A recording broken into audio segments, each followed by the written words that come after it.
मैं अपने friends loose कर चुकी थी, मैं किसी से बात नहीं करती थी, किसी का कॉल आता था, टेक्स्ट आता था, मैं अपने आप को पूरा आइसोलेट कर चुकी थी। मैं हूँ हल्द्वानी से, जो कि एक छोटा सा शहर है। वहाँ से बैंगलोर जाना, मैं तब सिर्फ 19 साल की थी। आजकल ज़माना ख़राब है, बड़े शहरों में आपको पता है क्या होता है, क्या नहीं होता है। Through that I earn lakh in a month. अब मैं आपको बताऊंगी कि किस तरीके से आप भी अपने आप को सोशल मीडिया पर दिखाकर पैसे कमा सकते हैं।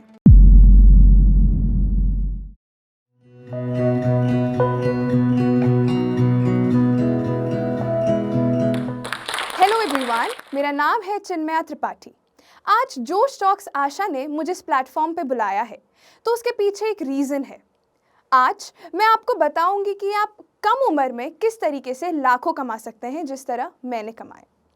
मैं उत्तराखंड के शहर हल्द्वानी से बिलोंग करती हूँ। मेरा फैमिली बैकग्राउंड स्पिरिचुअल है एंड मैं अभी एक स्टूडेंट हूँ, सोशल मीडिया मैनेजर हूँ, पर्सनल ब्रांड स्ट्रैटेजिस्ट और उसी के साथ कंटेंट क्रिएटर हूँ। कैसे मैंने 19 साल की उम्र में एक महीने में लाख रुपए कमाए थे। बचपन से ही मुझे बोलने का, लिखने का बहुत ज़्यादा शौक था।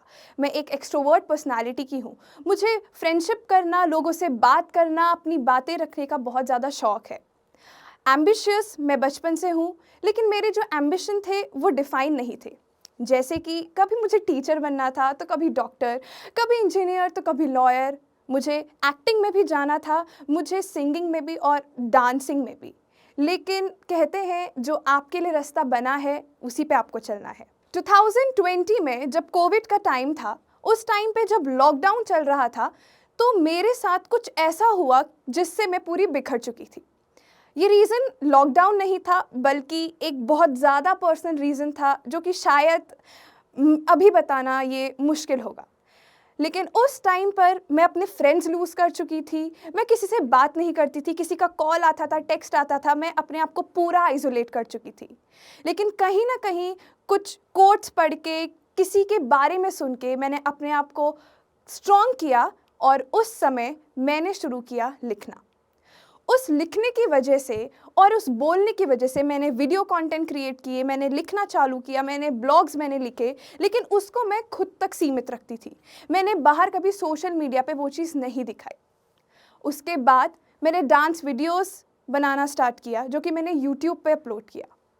उस पे मेरे ऑलमोस्ट 9000 फॉलोअर्स हो गए थे, लेकिन उसे भी मैंने छोड़ दिया था। यहाँ पे मुझे समझ आया कि कंसिस्टेंसी कितनी ज़्यादा इम्पॉर्टेंट है।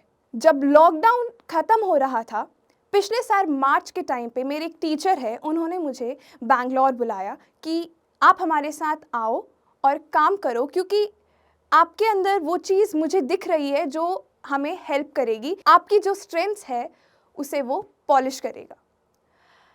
जब बैंगलोर जाने की बात आई, बात तो ऐसी है कि मैं हूँ हल्द्वानी से, जो कि एक छोटा सा शहर है। वहाँ से बैंगलोर जाना, मैं तब सिर्फ 19 साल की थी। वहाँ से बैंगलोर जाना, वो भी अकेले, एक बहुत बड़ी बात होती है। मेरे पेरेंट्स ने मुझे फुल सपोर्ट किया, लेकिन उस टाइम पर जब मेरे कुछ रिलेटिव्स को, मेरे कुछ नेबर्स को पता चला, उन्होंने मेरे पेरेंट्स से यही बोला कि लड़की है, अकेले कैसे जाएगी, और ये सही टाइम नहीं है, आजकल ज़माना ख़राब है, बड़े शहरों में आपको पता है क्या होता है, क्या नहीं होता है, और आप ऐसे ही भेज दे रहे हैं, जान नहीं पहचान नहीं, आप बस भेज रहे हैं। उस टाइम पे मुझे थोड़ा डाउट था कि मेरे पेरेंट्स मुझसे ये अपॉर्चुनिटी छीन ना लें, लेकिन मेरे पेरेंट्स ने मुझे सपोर्ट किया। उन्होंने मुझसे बोला कि जो आपके लिए अच्छा है आप उसे करो एंड गो अहेड। कुछ दिन बाद मेरी फ़्लाइट्स की टिकट हुई, मैं पहुंची, और वहाँ जाके मेरी लाइफ का एक टर्निंग पॉइंट आया। मुझे वहाँ इतने अच्छे मेंटर्स मिले जिनके साथ मैं अभी भी टच में हूँ। और यहाँ से मैं एक पॉइंट हाईलाइट करना चाहूँगी कि आपकी लाइफ में मेंटर्स का होना बहुत ज़रूरी है। उस टाइम पर जब वहाँ पर मैं काम करती थी, तो वहाँ पे भी मेरी कम्युनिकेशन स्किल्स और भी ज़्यादा स्ट्रॉन्ग हुई। मैं जो लिखती थी वो और ज़्यादा मेरा अच्छा हुआ। कुछ महीने बाद जब मैं वहाँ से वापस आई, मैंने लिंक्डइन पर, इंस्टाग्राम पर कंटेंट लिखना स्टार्ट किया, और उस कंटेंट से मुझे आज बहुत फ़ायदा होता है। जब मैं उधर से वापस आई, मैंने अपना कॉलेज ज्वाइन किया। उस टाइम पर मैंने लिंक्डइन पे कंटेंट लिखना स्टार्ट किया। पहले मैं बाकी लोगों के लिए लिखती थी, लेकिन मैंने ये सोचा कि क्यों ना अब खुद को और भी ज़्यादा आगे दिखाया जाए। मैंने कंटेंट लिखना स्टार्ट किया। मैं रोज़ लिखती थी, दिन रात आई यूज़ टू राइट। लेकिन क्या होता था कि मुझे स्टार्टिंग में तो बिल्कुल लाइक्स ही नहीं मिलते थे। मैं ये सोचती थी कि ये मैं क्या कर रही हूँ। लेकिन जब मैंने उस कंसिस्टेंसी के साथ काम किया, मेरे कुछ पोस्ट वायरल हुए एंड उस वायरलिटी की वजह से मुझे वहाँ से लीड्स मिली। उस लीड्स की वजह से मैं आज उन लोगों की पर्सनल ब्रांडिंग देखती हूँ, मैं उनके लिए कंटेंट लिखती हूँ and through that I earn lakh in a month.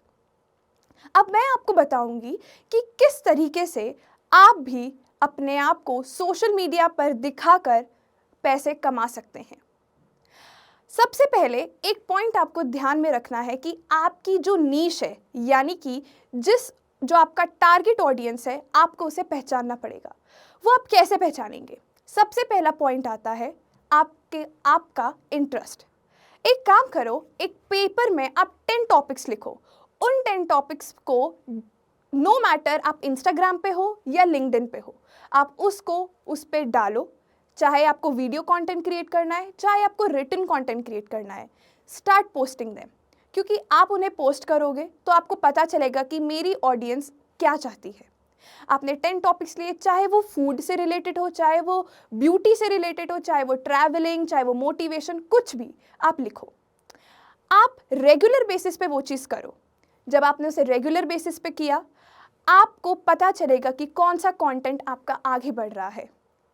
For example, आपने ट्रैवलिंग पे लिखा कि मैं यहाँ जाती हूँ, मैं ये करती हूँ, ट्रैवलिंग के लिए ये सारी जगह अच्छी हैं। आपने लिंक्डइन पे लिखा, इंस्टाग्राम पे लिखा, तो आपका ये कंटेंट सपोज वायरल हुआ एंड आपको ये लग रहा है कि आपकी टारगेट ऑडियंस यही है। आपने उस पर लिखा। दूसरी चीज़, फॉर एग्जाम्पल, कभी कभी क्या होता है कि स्टार्टिंग के फेज़ में, इनिशियल फेज़ में आपके जो कंटेंट होता है, जो भी आप पोस्ट करते हो, चाहे वो इंस्टाग्राम हो, लिंक्डइन हो, कोई भी, वहाँ पर आपको लाइक्स वगैरह नहीं मिल पाते। तो इसका मतलब ये नहीं है कि आप वहाँ पर रुक जाओगे। आप कंटिन्यूसली इसे फॉलो करना है। आप कंसिस्टेंट नहीं रहोगे, आप रोज़ पोस्ट नहीं करोगे, सो ये हेल्प नहीं करेगा। सो आपको कंसिस्टेंट रहना है। कंसिस्टेंसी सबसे ज़्यादा इम्पॉर्टेंट पॉइंट है। तो सबसे पहला पॉइंट, आपको अपनी टारगेट ऑडियंस फाइंड करनी है, और दूसरा, आपको कंसिस्टेंट रहना है। तीसरी जो मेजर इंपॉर्टेंट चीज़ है कि आपकी जो प्रोफाइल है, चाहे वो इंस्टाग्राम की हो, चाहे वो लिंक्डइन की हो, उसे आपको ऑप्टिमाइज़ करना है। आपको उसमें लिखना है कि आप क्या करते हो, आप कैसे लोगों की हेल्प कर सकते हो। अगर आप, ये जो सेकंड पॉइंट है, मैं उस पर बार बार हाईलाइट इसीलिए कर रही हूँ, उस पर मैं बार बार आपको इसीलिए बता रही हूँ क्योंकि कंसिस्टेंसी से क्या होगा, आपने अगर रोज़ 10 to 15 डेज कंटेंट अपलोड किया, सो मैं आपको बता सकती हूँ कि आपका कंटेंट 100% वायरल होगा एंड आपकी जो पर्सनल इमेज है, जो आपकी विजिबिलिटी है इंस्टाग्राम या फिर लिंक्डइन पे, वो बहुत अच्छे से बाहर आएगी। सो इस तरीके से आपको ये चीज़ ध्यान रखनी है।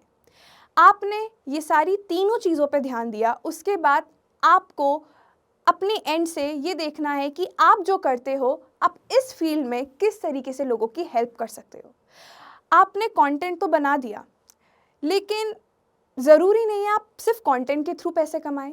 आप वहाँ से अपने लिए कस्टमर्स ला सकते हैं, वहाँ पर लोगों की हेल्प कर सकते हैं कि आपने जिस तरीके से अपने आप को ग्रो किया, आप भी दूसरों को ग्रो करें। तो आपके पास वहाँ से लोग आपको मैसेजेस करेंगे, आप भी सामने से लोगों को मैसेजेस कर सकते हो। सो इस तरीके से ये पूरी साइकिल चलती है। लेकिन मेन इंपॉर्टेंट चीज़, फिर से मैं बोल रही हूँ, दैट इज़ कंसिस्टेंसी। दूसरी चीज़ ये है कि जब आप कंटेंट क्रिएट करते हो, सो मेक श्योर वो टू द पॉइंट हो। अगर आप ट्रैवलिंग की बात कर रहे हो या ब्यूटी से रिलेटेड या मोटिवेशनल बात, मेक श्योर कि वो जितना सिंपल हो और जितना टू द पॉइंट हो, वो अच्छा है। बाकी it all depends on your interest कि आप किस तरीके से अपनी बात अपनी ऑडियंस तक पहुंचा रहे हैं। सो ये जो पर्सनल ब्रांडिंग है, वो आजकल हर किसी के लिए इम्पॉर्टेंट है।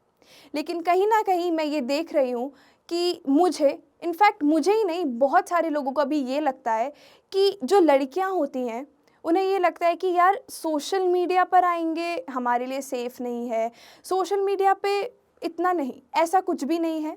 आप लड़का हो या लड़की, कुछ फ़र्क नहीं पड़ता, मैटर करती है आपकी स्किल्स। अगर आप अच्छा बोलते हो, स्टार्ट क्रिएटिंग कंटेंट। अगर आप अच्छा डांस करते हो, डू दैट, क्योंकि मेन चीज़ ये है कि आपको खुद को दूसरों से आगे दिखाना है, तो आपको ये करना पड़ेगा। लाइफ में एक्स्ट्रा ऑर्डिनरी बनने के लिए आपको एक्स्ट्रा ही करना पड़ता है। अगर आप छुप कर रहोगे तो उससे कुछ फ़ायदा नहीं है। एंड मैं एक चीज़ इम्पॉर्टेंट जो हाईलाइट करना चाहूँगी वो ये है कि अगर राइट नाउ आप कुछ भी चीज़ कर रहे हो, चाहे आप यूट्यूब पे ही क्यों ना कोई चीज़ कर रहे हो, लिंक्डइन, बहुत सारे प्लेटफॉर्म्स हैं, आप कोई भी चीज़ अपलोड कर रहे हो, तो कहीं ना कहीं आपके माइंड में ये बात आती है, यार लोग क्या कहेंगे, मैं तो अपलोड कर रही हूँ, लोग हंसते हैं, ये क्या हो रहा है। नहीं, आपको प्रोसेस को ट्रस्ट करना है। मैं अपनी लाइफ में दो चीज़ को बहुत अच्छे से फॉलो करती हूँ। एक चीज़ ये है कि ट्रस्ट द प्रोसेस, क्योंकि जो भी चीज़ें होती हैं that happens for a reason. And second चीज़ जो कि ये है कि अगर आप कंटेंट भी क्रिएट कर रहे हो या फिर अपनी लाइफ की किसी भी स्टेज में हो, नो मैटर आपकी एज क्या है, कंटेंट क्रिएट करने के लिए कोई एज डिफर नहीं है कि भगवान ने आए और उन्हें बोला कि भाई 20 साल की एज में ही आप कंटेंट क्रिएट कर सकते हो। अगर आपकी शादी भी हो चुकी है आप तब भी कर सकते हो, क्योंकि स्किल्स तो सबके पास होती है, right. And skills are the most important thing. So दूसरी चीज़ जो मैं फॉलो करती हूँ वो है कि यार ज़्यादा से ज़्यादा क्या होगा, कुछ ना कुछ तो रिजल्ट आएगा ना। सो इसी चीज़ को लेके start doing that and I guarantee you आप 100% उस लेवल पे जाएंगे जहाँ पे आपने खुद को सोचा है। लेकिन अगर आपने खुद को अभी कंस्ट्रेन कर दिया, ये सोच दिया कि नहीं मैं नहीं कर पाऊँगी या फिर लोग क्या कहेंगे, सो उस चीज़ को आपको नेगलेक्ट करना है। So main thing is that कि आप अपने आप को जितना हो सके बाहर दिखाओ, जितना हो सके अपने आप को स्ट्रॉन्ग बनाओ और अपनी स्किल्स पे फोकस करो।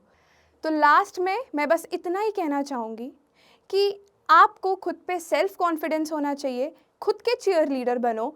और लड़कियों से स्पेशली मेरा एक मैसेज है कि खुद को आपको किसी से कम नहीं समझना है, आपकी जो भी स्किल्स है उसे सामने लेके आओ, क्योंकि वही स्किल्स आपको उस मंजिल तक ले जाएंगी जहाँ आप जाना चाहती हैं। एक औरत की लाइफ में बहुत सारी प्रॉब्लम्स होती हैं और ये जो चुनौतियाँ होती हैं या फिर वो खुद ही समझ सकती है या फिर कोई औरत ही समझ सकती है। सो ऐसी कहानियाँ सुनने के लिए आप जोश टॉक आशा के साथ बने रहिए।